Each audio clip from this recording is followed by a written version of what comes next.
नमस्कार रसिको. एक भावकविता प्रेम कविता सादर करतो. शीर्षक आहे श्रावण झुले. एकांती असता तू मी आठवण व्हावे, एकांती असता तू मी आठवण व्हावे, मनात तुझिया सखे श्रावण झुले झुलावे, श्रावण झुले झुलावे. झुल्यावर झुलताना, झुल्यावर झुलताना तू प्रेमगीत व्हावे, झुल्यावर झुलताना तू प्रेमगीत व्हावे.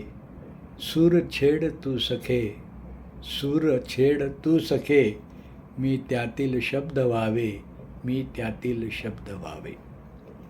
पाहुनी श्रावणधारा, पाहुनी श्रावणधारा, मनात उसळे हर्षवारा, मनात उसळे हर्षवारा. यावेस सखे तू, यावेस सखे तू, आला बघ श्रावण गहिरा, आला बघ श्रावण गहिरा. नमस्कार. आपले अभिप्राय जरूर द्या. चॅनलला सबस्क्राईब करा. भेटूया नव्या एपिसोडमध्ये.